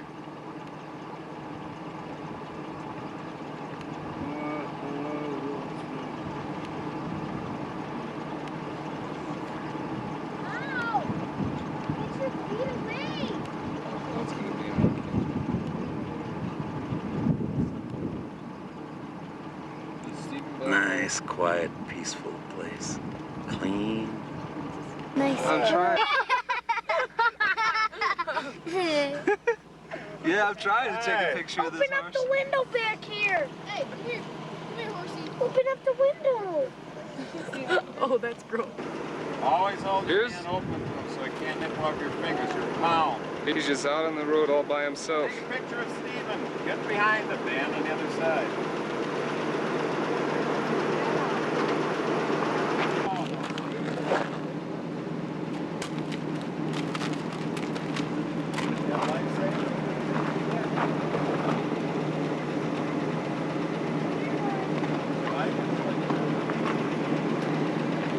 Steven, try and feed him something else. That's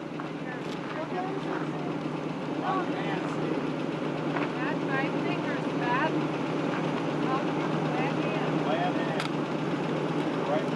Pick some grass, Danny. Okay. He's gonna try to eat my hand up. I'm dead. That was Dad's hand. It's not on. It's not moving. It doesn't have to move if it's way out there. There's some yellow ones too. We've just arrived at the town of Victor. There she be. Victor, Colorado. Hundreds of millions of dollars worth of gold has been taken out of this town. There are the tailings, some of the mines, this big old mine shaft.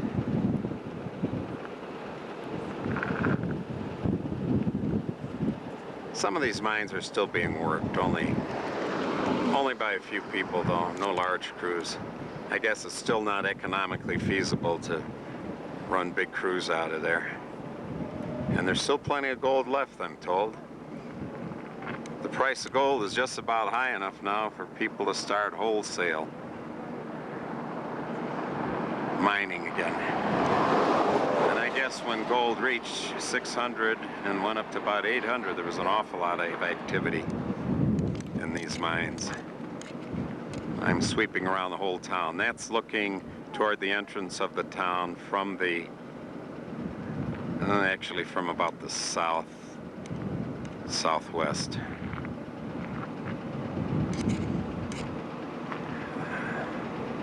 That should be more southerly. And I would say we're looking toward the west now.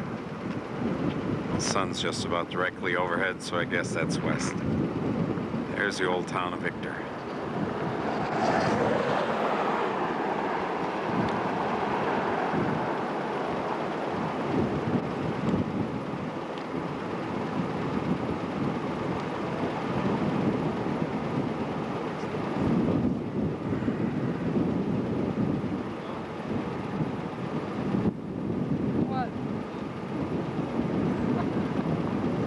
Cripple Creek's a lot bigger than this town. A lot more exciting, too.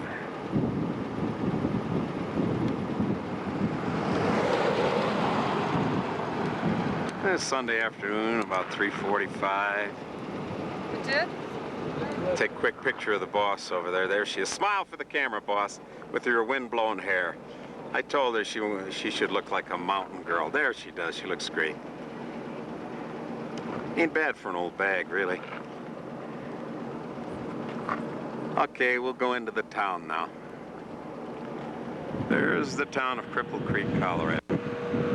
Jack Dempsey fought here almost, well, around the turn of the century or whenever he was fighting. Or I shouldn't say Jack Dempsey. It was John L. Sullivan. We're up here about 9,000, 9,500 feet high. And we're at the Molly Kathleen mine. Says it's supposed to be a great mine. We shall see.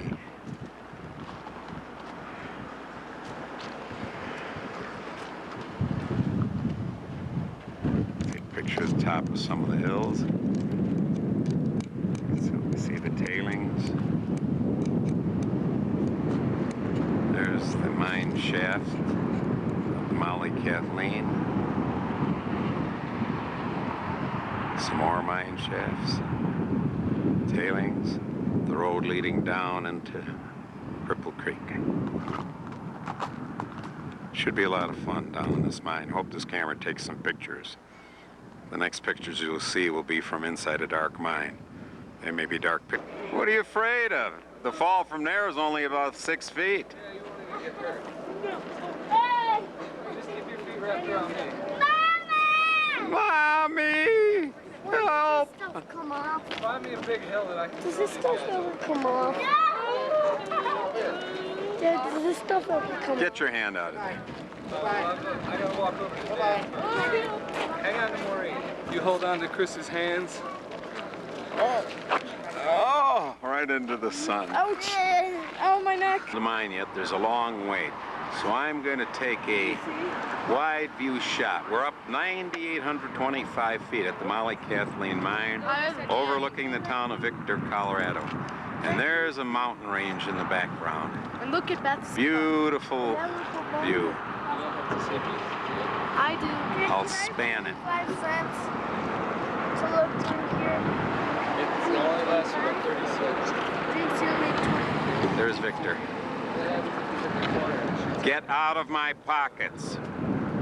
Hey! Didn't see me at 15 cent go. I don't know.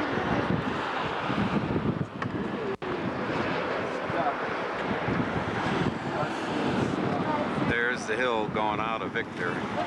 I guess we get up to about 10,000 feet right in there, and that's a beautiful view going back. We stopped there one night, looked at the stars, Come on. and they never looked so numerous and so bright. Yeah, does this Absolutely stuff no come off? lights back there a few miles. Does this stuff Grandma's come off? sitting in the car now, not feeling too well. Guess the heights got to her, but we got her oxygen. Let's go back over this view, and we'll bring it in. I'm going to. What are we gonna do, throw rocks again, you guys? Steven. Jeez. Dummy, you just hit a car. Did he Yes, really? you did. You hit it right on the Just top. stopped. I told you not to throw it. Now here he Stupid comes. idiot. He's coming up here too, you dummy. You dork. I told you not to throw. I told you to make it across. And you said, yes, I can.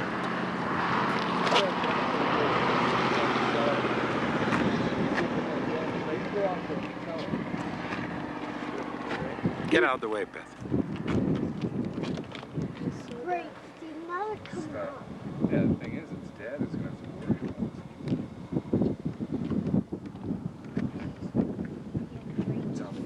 this. Right up.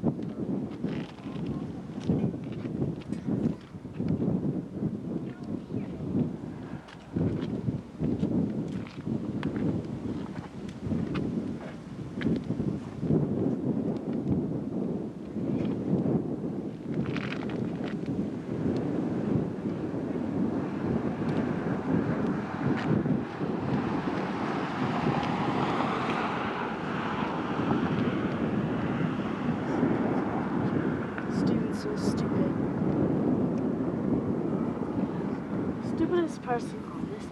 Because it went in the window and it hit them.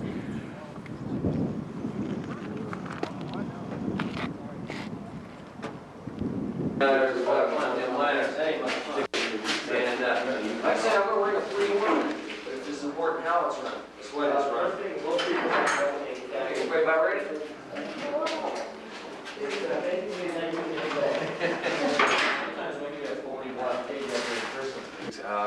Hard rock mining, and we are in solid granite down here. You see very little shoring or timbering in any of these mines up here. It just isn't necessary for the most part.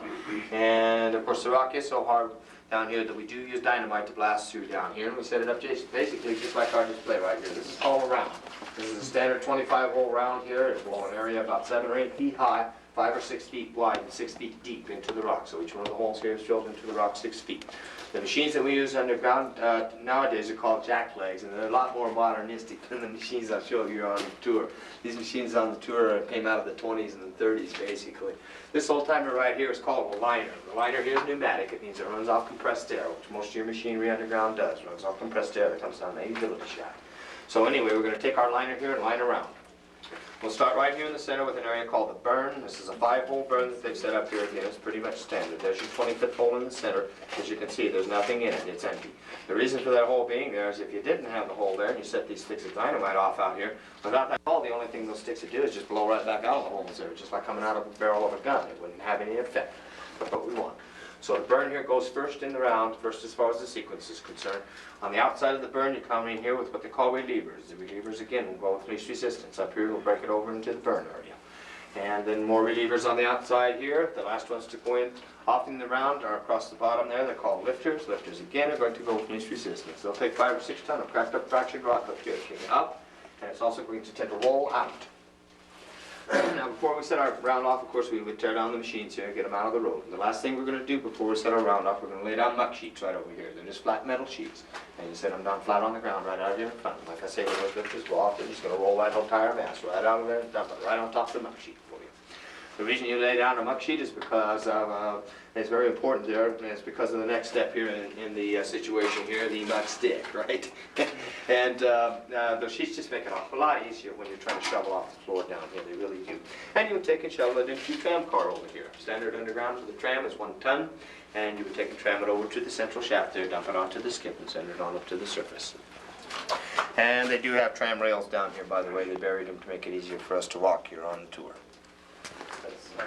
Yeah, but with that reliever, you have to have this hole on that thing. Otherwise, Without that turn into the dynamite, then the whole thing blows up. You can throw dynamite into the fire all day long. The only thing is burn up. It isn't fire that sets it off. It's pressure. It's concussion. That sets off the nitroglycerin center, and it comes from that little unit right there. That's a blasting cap.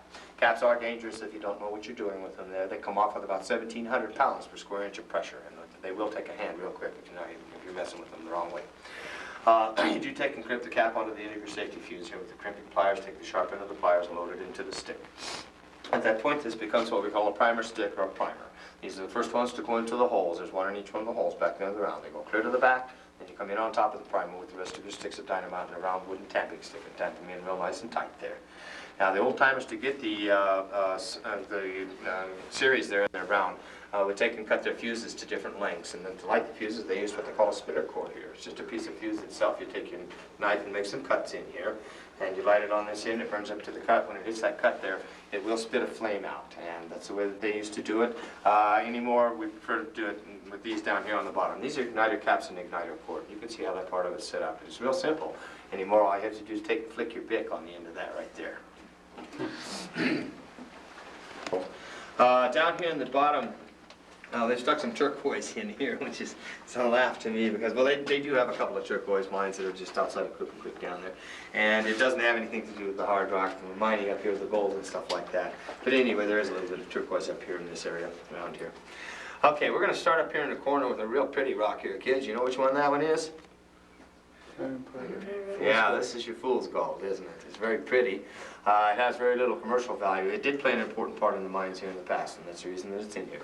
The thing about our fool's gold is wherever you find it mixed in with this real pretty purple rock down here called fluorite. And they haven't spelled fluoride, by the way. You don't brush your teeth with this stuff. Fluorite and pyrite are what we call tattletales. Now, If we want to find vein structures today, we come in with big core drilling machines, and we'll punch big long holes into hundreds of feet long and then pull the core samples out. We can locate the veins, no problem. The old timers didn't have the core drilling machines, and they had to do it a little differently here. What they would do is drop down 100 feet on their shafts there, set up that station, then they would start with a cross-cut situation here, where they were going to use that for an exploratory tunnel, and they keep loading the rounds in there, shooting them until eventually, bingo, we're in an ore body. We're near a vein structure. Well, how do they know that? These two right here show up. They are always in the vein structures up in this area, the ore bodies. Fluorite and pyrite, they are tattletales.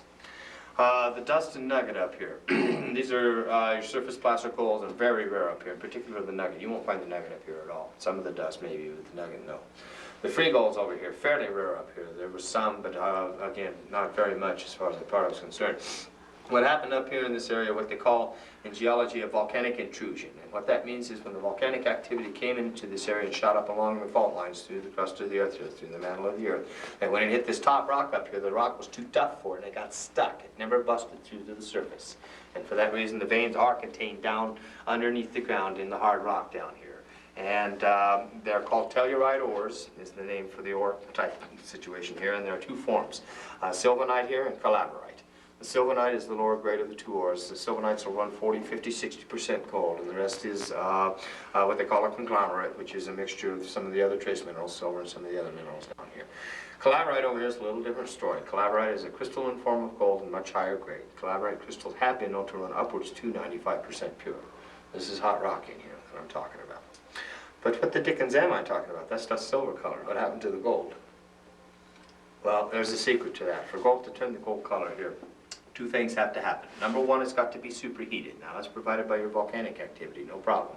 Number two, and more importantly, while it's hot, it has got to reach oxygen. It's got to oxidize to turn the yellow color. Natural gold underground is silver in color, almost white sometimes with the calaverite crystals. Surprise. Yeah. Okay, this roasted sample down here is this is basically the way we would do a fire assay. They've stuck this in a kiln at 1800 degrees here for about 45 minutes or 45 or 50 minutes here. Now this rock will take on enough heat to just turn cherry red. Gold goes to a liquid form just below 1800. At 1800 it actually starts to boil, and it'll actually boil out of the rock through the porous nature of the rock to the outside there and bubble on the outside. If you don't get it any hotter at that point, you let it cool, it will condense and form as gold beads. You heated it, when it hits the air, it oxidizes. The quarter of an ounce over here in the corner is 99.9% pure gold right there. This was refined form out of some ore they shipped out of the mall here several years ago. It's very nice as far as that part of it is concerned, but I'll tell you what, I like the nuggets better. Alaska is the biggest producer of nuggets in the world, by the way. The fusions get up there, they come to the ground, direction that goes down on the winds back there. This was the last active area of the Molly Cap went in. They did mine this mine up until 61. Now the World War II economy, when the government froze gold at $32 an ounce, is what knocked out the major mining industries up in this area. So during the 40s, you saw most of the big mines and mills go down up here. They just couldn't afford to do it. There were some diehards in. Molly was one of them. Like I said, they mined up until 61. In 61, early 61, they closed down the Carlton Mill, which was the last of the big custom gold mills up here.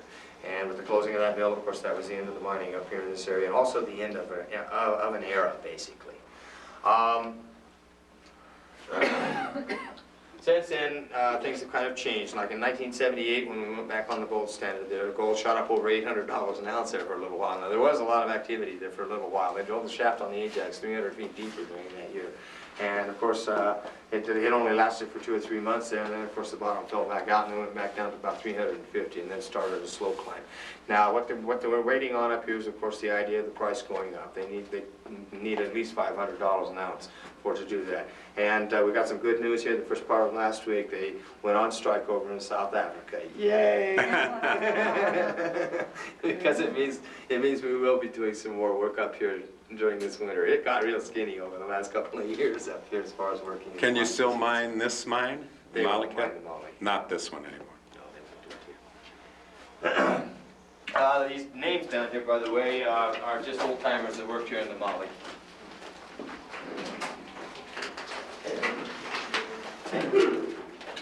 That goes back a couple hundred feet. How are you doing now? I'll warm it up a little bit. Huh? Okay, this is the George Hammer drift, the newest drift in the Molly Kathleen. They drove this through here about 10 years ago for two reasons. Number one, they knew by the maps of the mine here that they could turn this into a circular tour. We go in a big circle. We're not running into the other guys and parties underground here and getting all confused and switching kids and stuff. And number two, they knew it was in here. They did want to open it up, run some assays, and show you people. There is a vertical vein in this area right up above our heads here. And you can see it follows right around here. It's your contact points on it. And there's a fault line here, it goes that way, and then there's another fault line. It pinches off right through here, it becomes really tiny, it picks off that direction. But back in here, you can see there are some of the purples over there, there's your fluorites. And of course the sparklings over here are your pyrites, and there's some more fluorite over here. Assays on this vein were very disappointing for them. They ran way less than a half an ounce to the time. It's not a mineable thing. Wow. But it's nice to be able to show you, and it's down below our feet here, so yeah. Now let's take our vein back there. Let's say instead of a half an ounce to the ton back there, say we had 100 ounces to the ton. Now if we have a 100 ounce vein back there, I'll tell you what, that's a whole different ballgame. We're definitely going to go after that vein at that point. So we have a hot vein, we know where it's at. How are we going to mine it? But what we're actually going to do here, we're going to go back over here to our central shaft here, sink our shaft down 100 feet or even 200 feet. We can cross-cut into the area where the vein is at and then mine upwards on it. The reason for that is so we can utilize the force of gravity, and by the end of the tour you're going to understand better what I'm saying. It's called stope mining, it's T-O-P-E, and the machine that they use for is called a stoper, right over here. This right here is this old timer right here. I'm sure glad they don't have these machines around anymore. I don't think I can handle it. Weighs about 150 or 60 pounds here, full dress. Took a big strong man to be able to handle these old stopers. They were very dangerous machines. They were dry-run machines here. Now, our newer machines have hollow drill steels up here on this end, and you do force water through the drill steel and out the tip here to act as a lubricant, more importantly to keep the dust down. There was a lot of dust associated with this machine when they were in drier areas in the mid. Would breathe the dust in, and they contracted what is called silicosis, which is the same thing as black lung for your coal miners. And because of the silicosis, this machine right here did earn a nickname. I'd like you to meet the widowmaker of the mines right here. She's your widowmaker. More men died because of that machine than any other in the mines. Okay. Let's see, we're going to stack up. Show that. Anyway, we'll be talking about the widowmaker here in just a few minutes after I hand you out your samples here. And these are some really pretty samples in here today.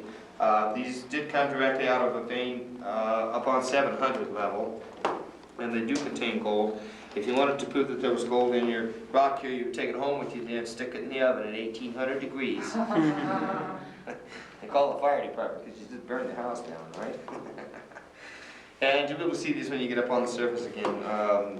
Much better in the sunlight up there. By the way, you're not going to be sending the kids to college on them. Assays on them were only about an ounce and a half or so to the ton. There is a little bit of sylvanite in some samples, though, and they do have, of course, some pyrite and maybe a little bit of fluorite in them. You bet. And here we go. Thank you. Gold. Oh boy. Gold. Gold. How come no one was getting a fever, huh? Yeah. I'll tell you what, when you see some of it loaded, some of the stuff that came out of some of those loaded chutes over in the Ajax, really does give you the fever, man. They had 300 ounce ore over there sitting in those things, and you get to thinking about if you were shipping a ton of that stuff, 300 ounces times what, $450 an ounce, let's call it. Wow. Yeah. That's only the Ajax. Do the miners get bonuses when you strike a rich like that? Most of the mining was done, there were two separate things that happened up here. You were either a company man or you were a leaser. Now the leasers were the ones that made the money up here. Your company men were working on an hourly wages, and they didn't make nearly as much as the leasers did. And eventually, then the whole thing did go into a big company, and everybody does. They won't lease anymore up here as far as that part of is concerned, which is too bad because they do know, some of these old timers up here in particular do know where there's some hot spots in the mines around here, but they ain't telling anybody. That's for sure. Are you one of them? No, I'm afraid not. I've seen places like the Bobtail in the Ajax. It's the big winds. It's about 250 feet. You have to climb down on the winds over there in the Ajax. And they've got a real thick streak of sylvanite that is, oh my gosh, this stuff must run 1,000 ounces to the ton coming out of there. It's right in the middle of a big pillar that they left inside of this room down there. And you can line your dynamite rounds in here, and you shoot the round, then you would muck it out here, usually with a lead hoist and a muck bucket over here.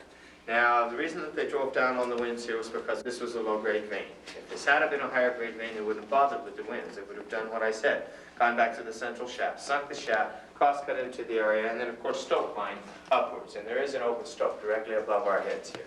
This is basically what our tour is really all about here. You can see they follow the vein and taking the whole vein structure out of this area here. Here's the pillow that they left. This is what's down in the winds, in that bobtail of the Ajax, although it's about, this stope right here is not very big. Okay, we're going to put a couple of miners to work here for us. You always work underground with a partner, by the way. And here, of course, he's got some good strong drilling planks up there, stashed up there.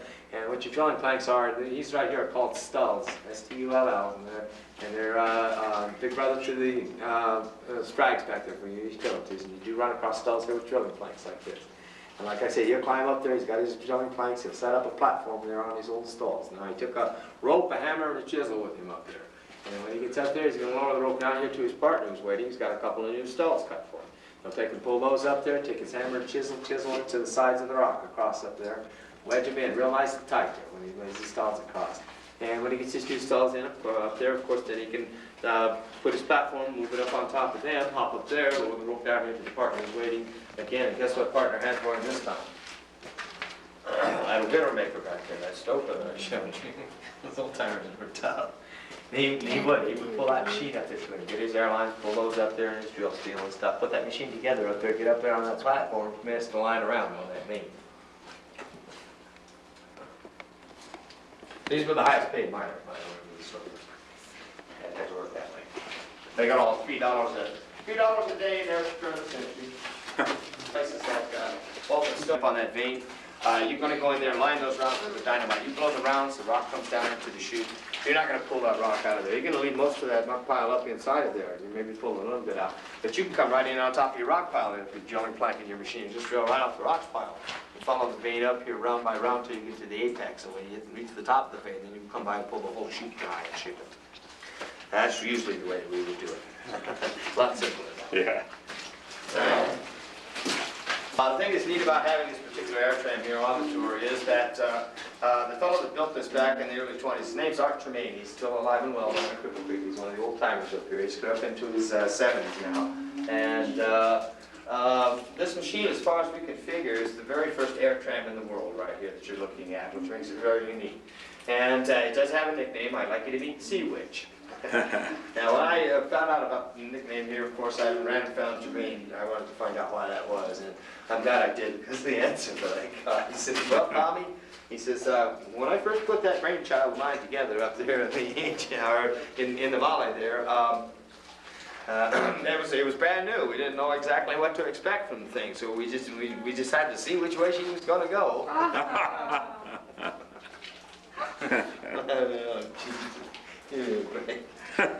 Yeah. They have electric trams over in the Ajax, the bigger mines. Of course, you ever had more modern machinery. And you still tram by hand in your smaller mines up here. Over here is our lunch room. Of course, we can always phone out for people, right? There's lunch. And we're out back to our station. There's a blower fan for the air conditioning here. Stuff around down here. The bell signal systems here, I'm going to mention this real quickly. These are super important. These are the things that you learn first when you come down and you want to become a miner. You do have to learn these. That hoist man can't see what's going on down here. See, this is the way you talk with you. Tell them what you want done with your skip. And speaking of your skips, over here, they tell you a bit about public service. There's no such thing as that 9-man miner's cage right there. There is, however, such a thing as a skip. Right here's a skip. This is it's just a big square bucket here that you run up and down the shaft. Put your men on here. There's a 1-ton skip that they used here on the Molly. They have 3-ton skips on the Ajax over there. And those are just about the basic.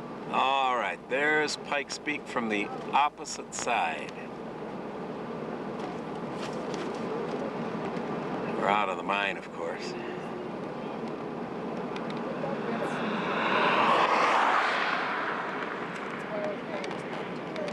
You could see the line cutting across the mountain, and you could see the peak. Thought we'd take a picture of it. Bring it up closer.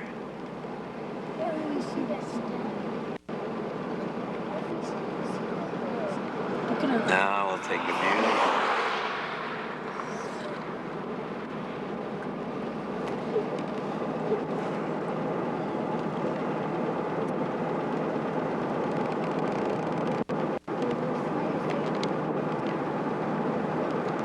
Nice valley on the other side of Cripple Creek heading back toward Colorado Springs. We're at about 10.